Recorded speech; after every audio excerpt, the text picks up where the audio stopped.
r/AskReddit. Former cult members of Reddit. At what moment did you go, oh duck, I'm in a cult? My time with Primerica. Weekly events that had long moments of clapping and loud music. Prevents thinking and conversation. Big events with clapping. Music. Doing things like the wave. Prevents thinking. Conversation and encourages conforming.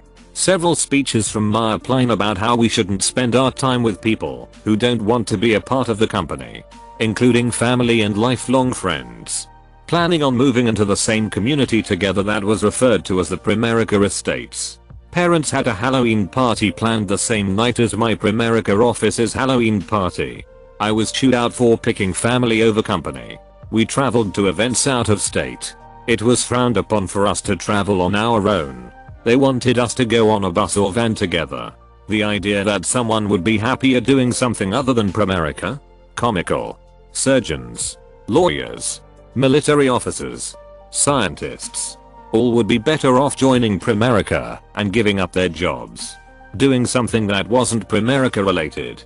You better be ready to explain yourself. One guy got chewed out in front of the office for going to his grandmother's 80th birthday party.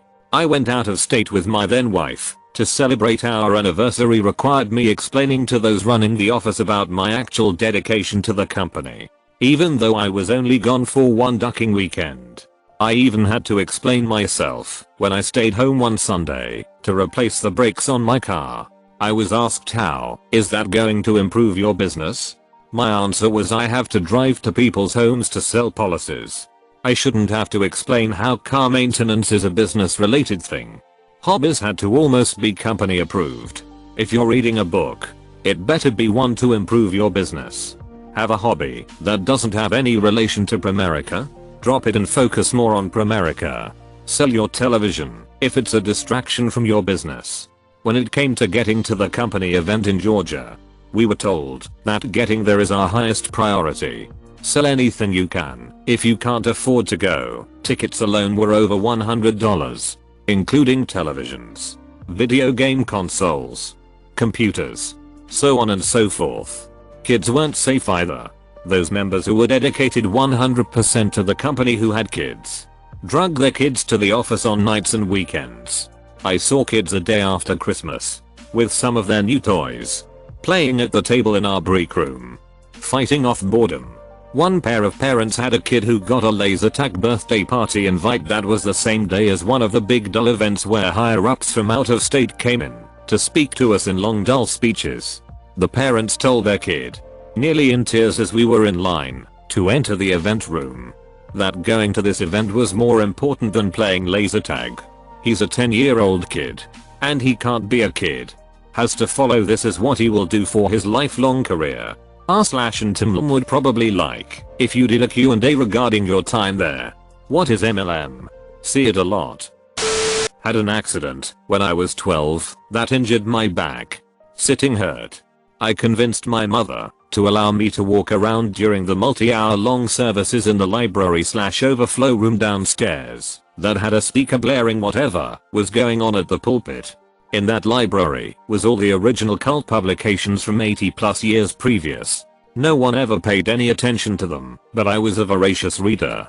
They were into some wackadoo hit at the beginning that totally contradicted the current teachings. Pyramid power. Numerology. I never said anything because it was a closed society and questioning meant total shunning, but from that point on I was aware that it was all garbage and I spent most of my time planning my escape. When I finally publicly called bullshit 6 years later, I lost everyone and everything. Life sucked for a while, but 10/10ths would do it again. Don't answer the door when Jehovah's Witnesses come knocking, especially if you have children. They're hiding tens of thousands of pedophiles in their ranks. FN weirdo doomsday bastards. I always answer because they often have their child with them. I just look at the kid and say something like, when you're older you will have the ability to just leave if you want.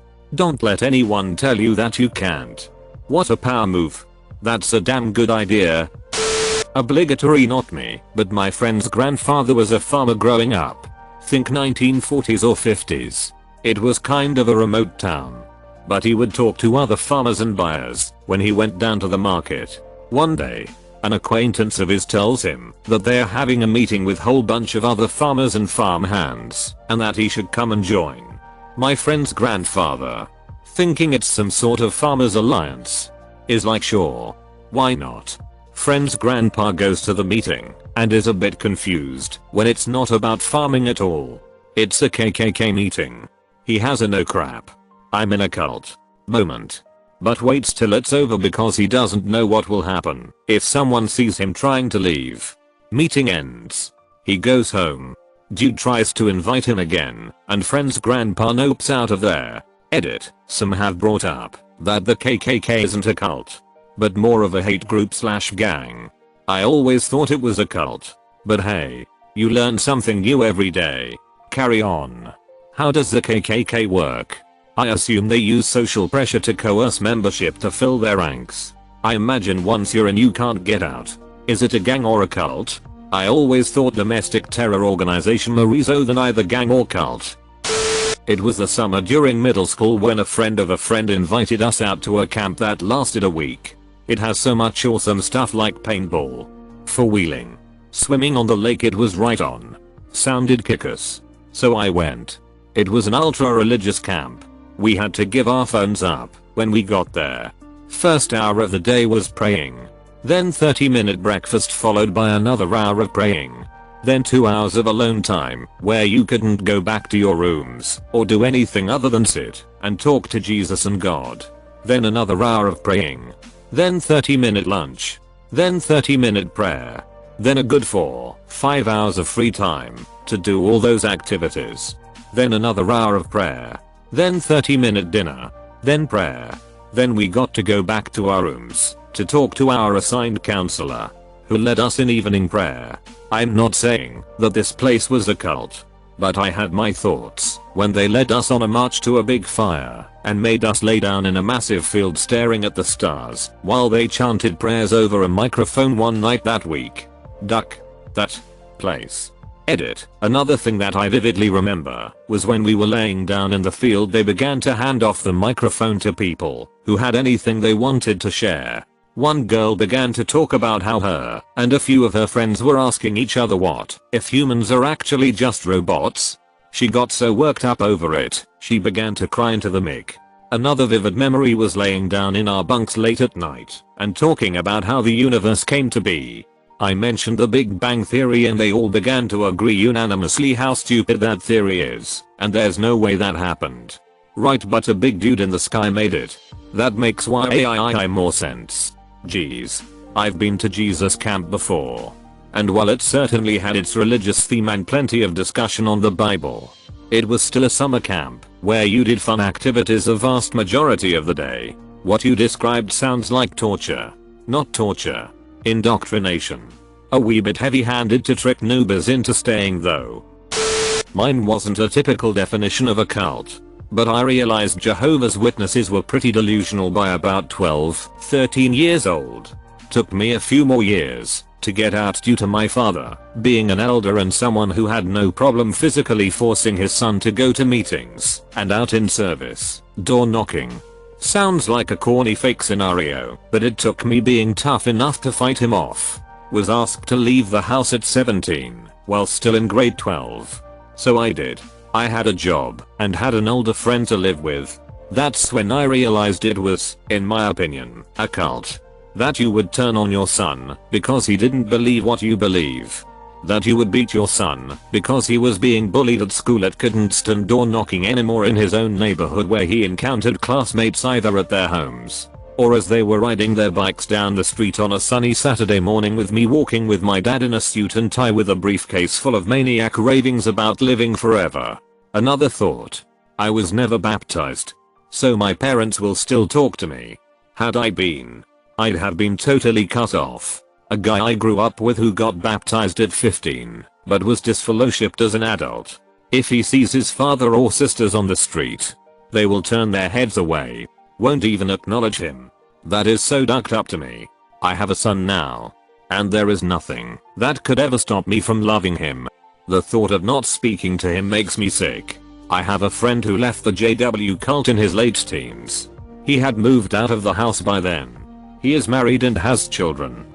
His mother still sees the family and has basically said screw this religion, I'm seeing my grandchildren. His father has never met his grandchildren. And about half of his siblings have nothing to do with his family. Such a sad silly religion. When they said I'm going to marry someone from Korea, when I said no, they said they already bought the plane tickets. You're going to marry a nice Korean person? No. Come on. We already bought the plane tickets. In that case, have fun on your Korean vacation. To be fair, I'm pretty sure they didn't actually buy plane tickets, they were just saying that to coerce/pressure me into it. When I worked at Home Depot, the first line of one of the books the owners wrote was Home Depot is not a cult. I'm confused. A hardware store's known for cults? Is that a thing I should watch out for next time I build a shed? It's more like the company treats the employees as if it's a cult. I was actually in a church that transformed slowly into a cult.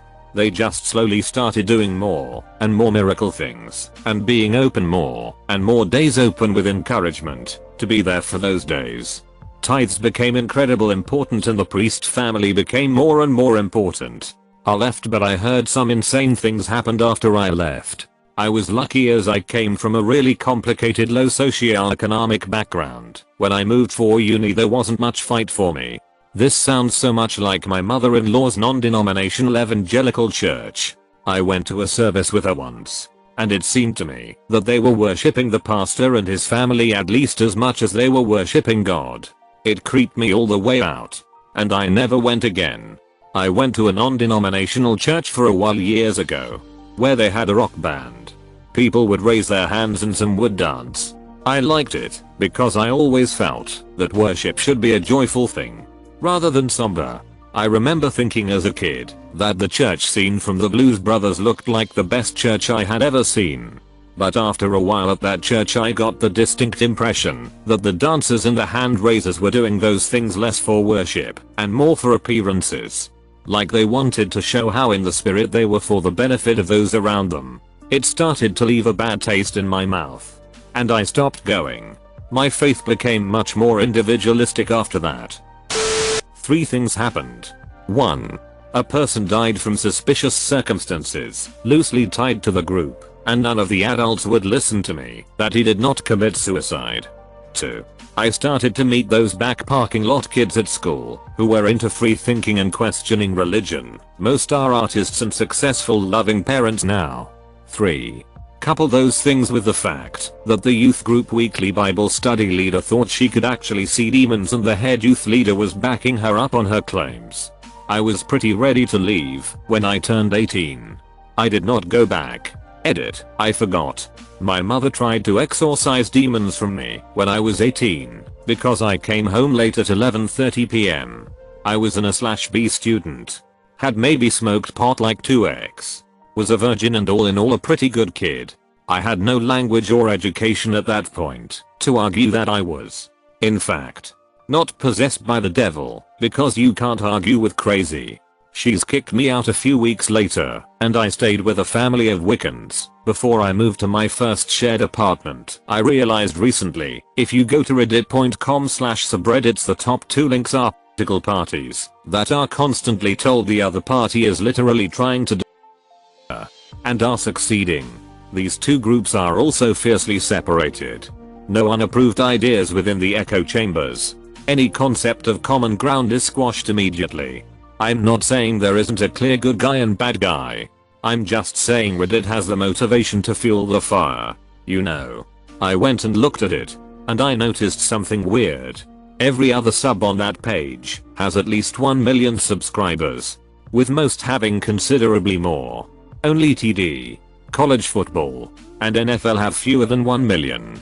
And only college football has less than TD at 684k. Why the hell is TD so far up on that list? What algorithm put it there? For that matter, what algorithm put college football there? When the High Lama snapped a crying toddler on the side of the head to get him to shut up, then demanded that children be kept out of earshot, or 1,000 yards away. Great compassion my ass. Not to mention he got drunk every night while he taught. Not to mention he said Westerners lack the discernment to judge and choose their own teachers. Hello fellow ex-Eastern religion friend. May I ask what sect you escaped from / you yeeted out of your life? Mine was a weird hybrid of Shavist and Nyingma Buddhist. Nyingma. Ducking like and subscribe.